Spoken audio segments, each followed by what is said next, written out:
I'm Steve Burchik with Veterans Voices, and this segment is A Veteran's Voice. We're filming here in the Veterans Memorial Building in Danville, and our guest today is Lee Halverson. Welcome, Lee. Thank you, Steve. Good to be here. Can you briefly describe your military career? Understand it was actually kind of a long one. It was.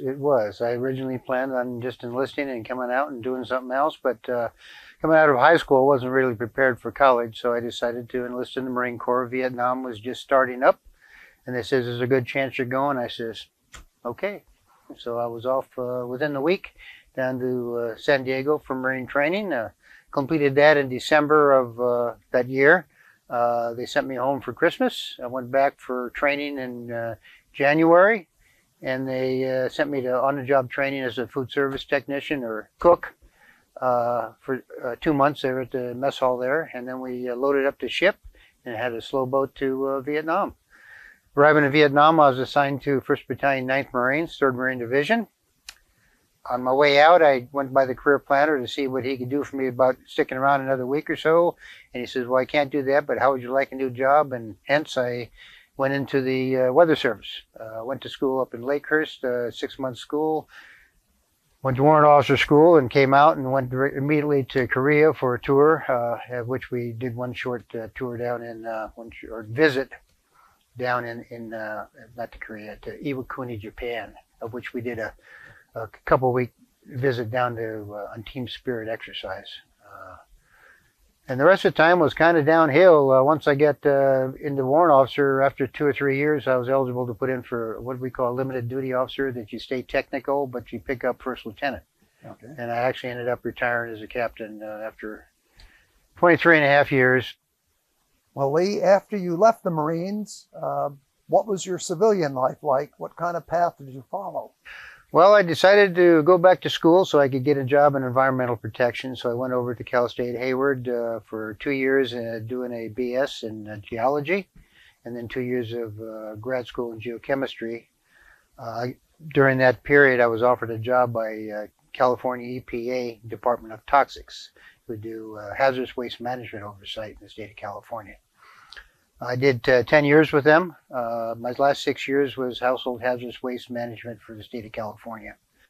Lee, how long have you been a volunteer at the Veterans Building, and how did you get started? I joined the VFW in '89 when I retired from the Marines, and over the years we decided that the building was kind of getting dilapidated. We had 2 organizations using it, the VFW and the American Legion. They had one room, the meeting upstairs, and occasionally did a fundraiser down in the big auditorium. But the building was getting dilapidated. We decided that we needed to do something about that, so we looked around for a new location. Didn't work out. We couldn't afford to build a new place and buy a new ground for it. So we decided to work with the town of Danville and fund a refurbishment of this building here. It took us about 2 years once we got started. While we were fundraising, we got kicked off and broke ground in 2010 and reopened it in 2012 in April.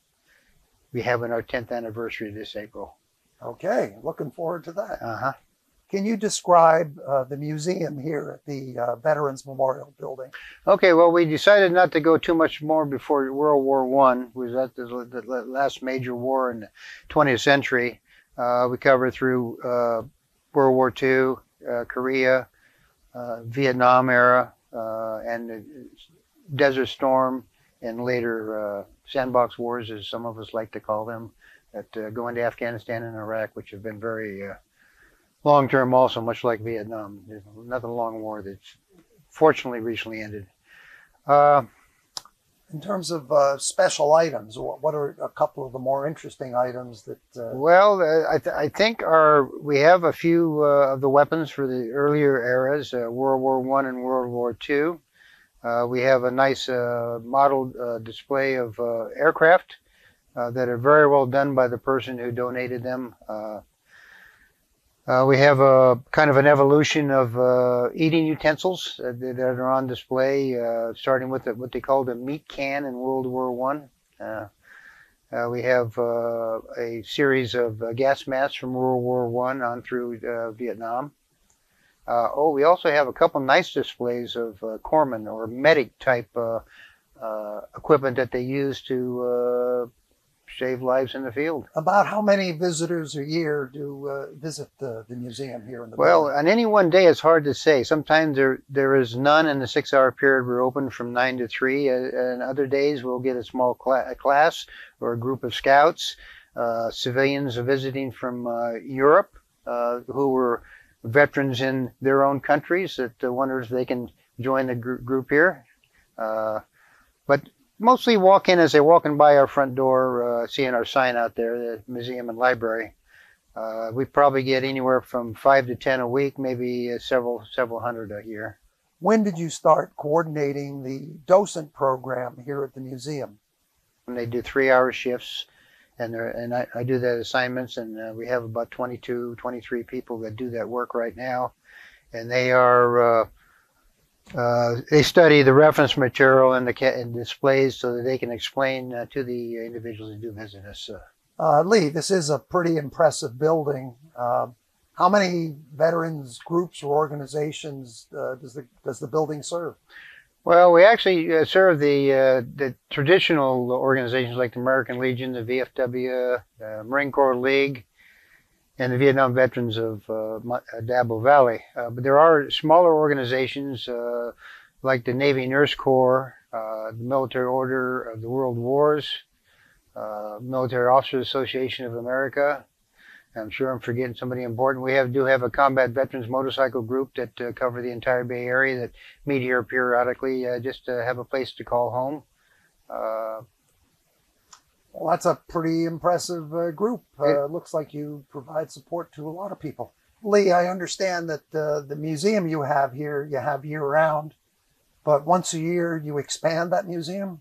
Yes, that's correct. Our committee of the ones that run the actual displays and so forth, plus all the other organizations, chip in to help out putting on an expanded museum out on the main floor for a couple days on a weekend, either just prior to or just after Veterans Day. Is that the one where you bring in a helicopter and a fighter jet? That's correct. We bring in a F-8 Crusader cockpit for the kids to climb in and enjoy, and the Huey that's brought in from Concord. I want to thank you for being with us today and sharing your story. Well, thank you, Steve. Appreciate it. All right, my pleasure.